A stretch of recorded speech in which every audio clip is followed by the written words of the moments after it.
Welcome back to Couples Talk. I'm Jonathan Decker, licensed therapist. I'm Alicia Decker, co-founder of Mended. And today with us are the Tottens, Heidi and Dave Totten. We've been talking in a previous video about your experience in Kenya and what pursuing that dream has meant for your marriage. Today we want to cover something else. You two are raising teenagers. Woohoo! Yeah. What are your secrets? The secrets, take them with you, honestly. Giving kids the perspective of what I'm doing. They not only do they know everything that's going on in Kenya, but when I'm in that crash and burn, I can't do this anymore, this is too hard, they're the ones that say, oh no, you've made that promise. Yeah. You will do this. So when we take them with us, right, my daughter's been 7 times. Our daughter's been 7 times. I'm like, she's my daughter when we're in Kenya because he's not usually there. But she's had this experience of growing up in Kenya. That has made all the difference. Now, I know it's challenging for people to take their kids to Kenya. I mean, that's not what of course I'm recommending it, but that's not what I'm saying in terms of raising kids. But giving their kids a different perspective through service is really, really important. And so, you know, when I started this, of course, my daughter was 10, son was 12 and a half. And I thought, what am I doing? You know, like, what am I going to put them through? Yeah. And at the same time, what do they get to see their mother do? Yeah. So here's my big statement about raising teenagers is that they need to see their parents achieving their dreams in order to know that they can go after theirs. And I think that has been so flipped, and that parents are just like, it's all about the kids. No, it's not. It's not. I'm just going to challenge that. Yeah. It's not all about it. You have to show them how to pursue their dreams, and you still have a life. Just because you got to the age of, okay, now I had my kids teenage are my life and that's it. Yeah, and I'm like, kids are amazing, and they're going to grow up and they're going to have their lives. Yeah. And then you're going to be like, what are we supposed to do? Well, like Alicia said, it's a balance because, of course, you could go too far in the wrong direction where it's all about the parent, and I've seen that happen. But sharing your interests with your kids and also being interested in what they're interested in. Showing them I'm going after what I want, and just because this is what I want doesn't mean you have to do the same thing. You know, there's also a lot of that. Like, you got to follow in your family's footsteps, inherit the family business, do things the way, you know, there's a lot of attorneys in my family, and my dad was like, have you considered law, son? And I'm like, not a fit for me, not who I want to be. And he was supportive of that, you know. So what I hear you saying, Heidi, is a couple key things that we can all apply to our lives is involving your kids in your work, whatever your work may be, right? Sharing that passion with them, setting that example of I'm achieving my dreams and also I'm going to support you in achieving yours. And what that looks like as a teenager is even figuring out what your dreams are, right? Because it's a beautiful time to explore and to learn and to grow. And that's really been a big thing. Like, our son has pursued teaching people how to make dream catchers.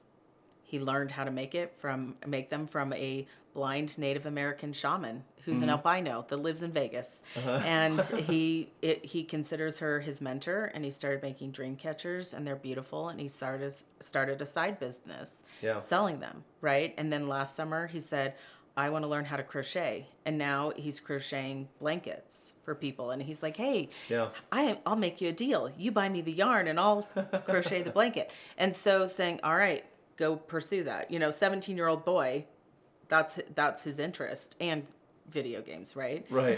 Don't leave the video games out. Don't leave the video games out, and video games. And so it was really just like, instead of trying to pigeonhole him into sports or pigeonhole him into things like that, saying, all right, you get to figure out what you really love. Yeah. And we'll just roll with that. You know, I'm reminded of Jerry Seinfeld once made a joke where he was at a restaurant and he looked over at the person at the table next to him. He's like, well, they're attractive. What are they eating? I wonder if I should eat that. You know, like, and I look at you two, and I look at your family, and I look at your teenagers, and I look at how well everything functions. And of course, you're human, and there's conflict, and there's you know, but you have a healthy family. And so, question for both of you, but I'm going to start with you because you, as we mentioned in the last video, you do a lot of work as a parent. I mean, you're a very, very involved parent.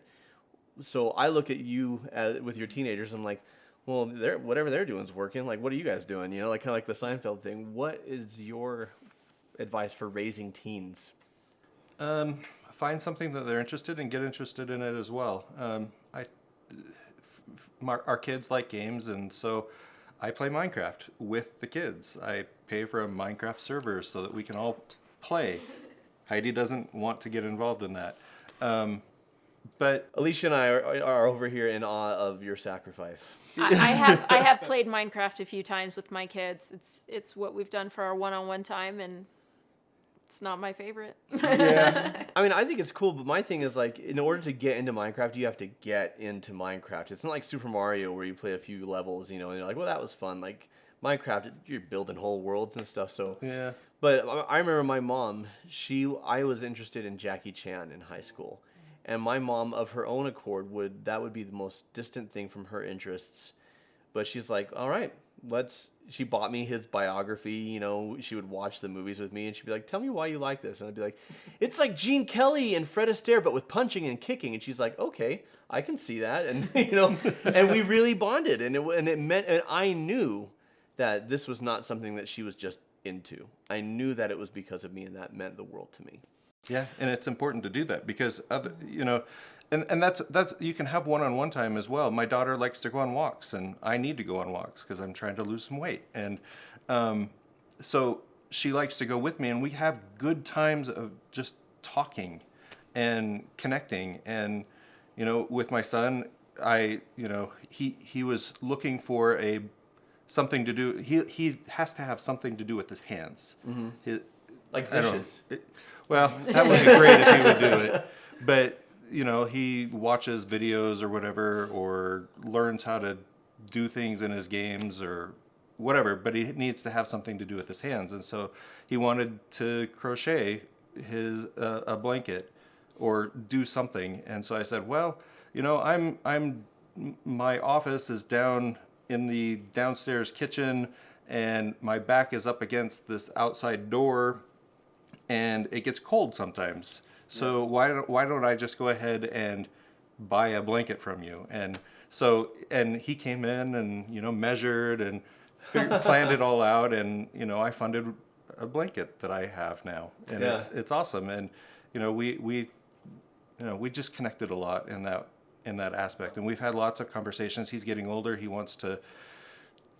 He's trying to figure out what he wants to do, what he's interested in, and we've had lots of those kind of conversations as well. So it's that connection that I think is important. Yeah, awesome. Creating that connection. And Heidi, you mentioned something when we were talking off camera that I definitely want to bring up of how, because raising teenagers, there's always conflict. There's always the impact of friends, right? And peers and stuff like that. And so and you've had some of those challenges. How do you handle that with your kids? There are a few things that I do that are like my non-negotiables.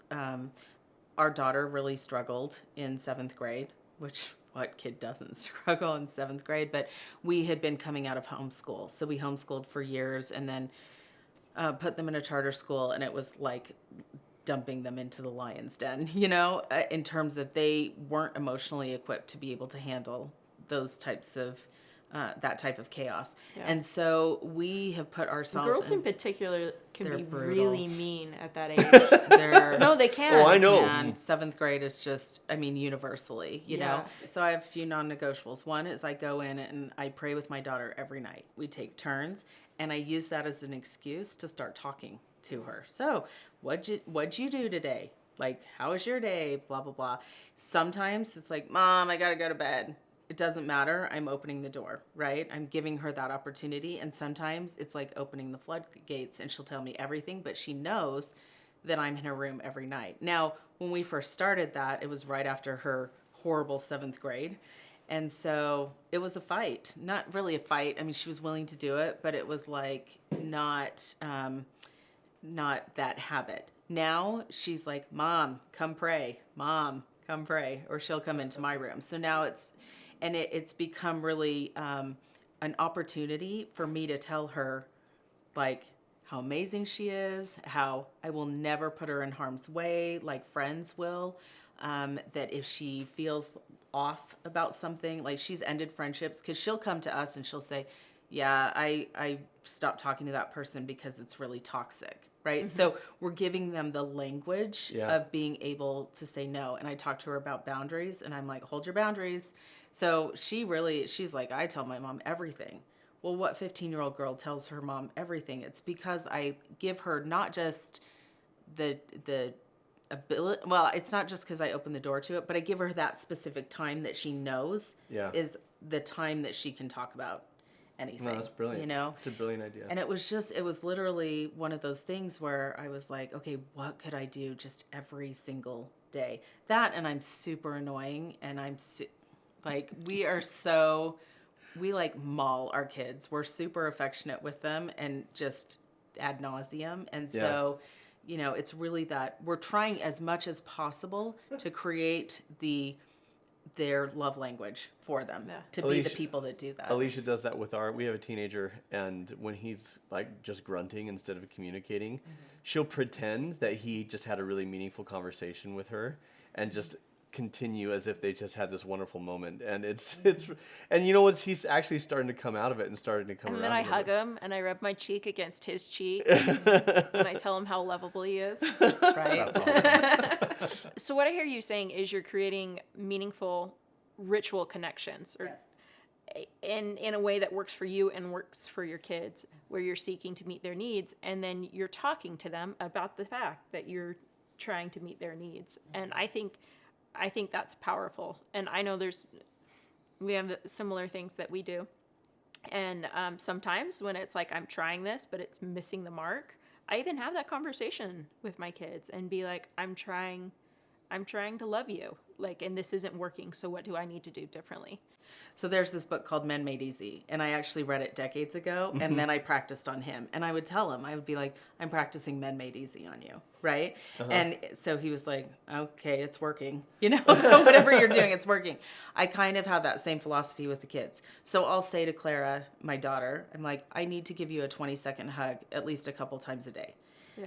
This is our 20-second hug, right? So I tell them what I'm doing in order to also teach them how to parent someday, right? And they'll do it back to me. It's hilarious. They'll be like, Mom, I'm giving you your 20-second hug, right? So the other night she comes in and I'm like, I need my hug. She gives me a hug. She's like, you only get 10 seconds, and ran out of the room. So we're teaching them as well as doing it so that they understand that why, when we're talking about teenagers need to know why you do the things that you do. And so I'll say, I'm doing this because, or I'll joke and I'll say, I'm doing this because I read a parenting book and it told me to do this, right? So I try to make it really funny like that. And we're basically telling them all the time, hey, you know what? We still sometimes feel your age. Like, you should know, parents do not have it figured out because they're parents at all. Yeah. So if we make mistakes, it's because our parents made mistakes and their parents made mistakes. And so we're being really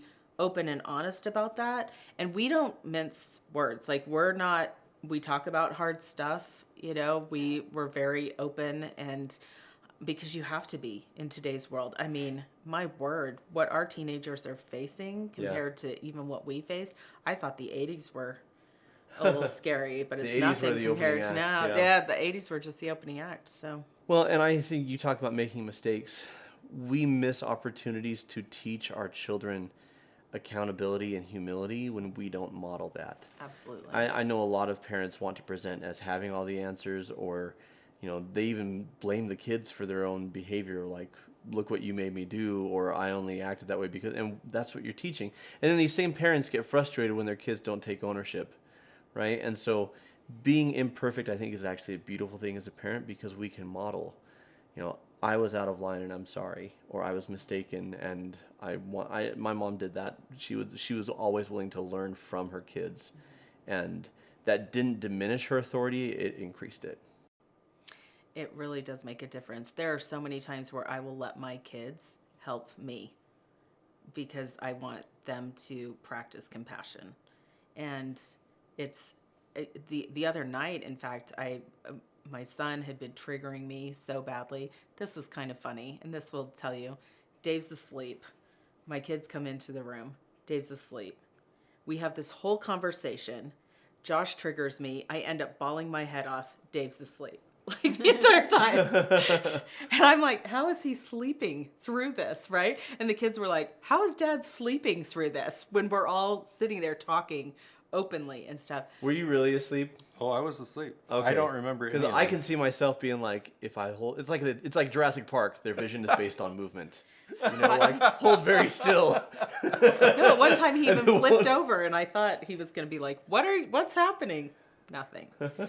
But in that time, I was allowing them to support me because I had had a really emotional day and I was just really triggered. And I kept saying to Josh, please stop because I'm getting past my point, you know, and they know because I say, guys, I'm getting to the point where I'm going to explode. Right. Yeah. So, and he was pushing it and pushing it and pushing it.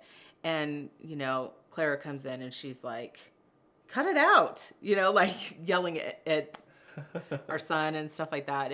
But I was like, I'm exhausted. I just want them to go away so I can go to sleep. But at the same time, this is such a learning lesson for them. Yeah, well, you it's know? okay for your kids to be. It's okay to let your kids be there for you, Right. as long as that doesn't become the dominant role. You know, they're not your parent, they're not your therapist, but person to person, they can be there for you. I think the thing is that when you learn from other parents as well, and when you have that communication with other parents and say, hey, what works for you in this? I always called my Aunt Martha. This is happening. What do I do? What's your experience? Where instead of trying to be a parent that knows it all and understands it all, and we have this perfect family, but saying, okay, my kid's doing this. I need help. What's worked for you? And then trying it. You know, and being honest with your kids and saying, hey, my friend's kid went through this. This is what they told me. Will that help you? Right. So having those conversations, and it teaches them how to parent as well. That's beautiful. So powerful. Thank you so much. So we want to thank the Tottens for being here for this segment of Couples Talk. If you enjoy learning from them and hearing what they do, visit 100humanitarians.com to see more of Heidi's work. If you enjoy what we're doing here on Mended Light, please like, subscribe, click the bell to get all of our videos, and tell your friends what we're doing because we're here to make a difference. We're here to help you let your light shine to the world. If you enjoyed this video, we want to direct you to our other Raising Teenagers. Need I say more? Link is right down there. And until next time, keep shining. We need your light.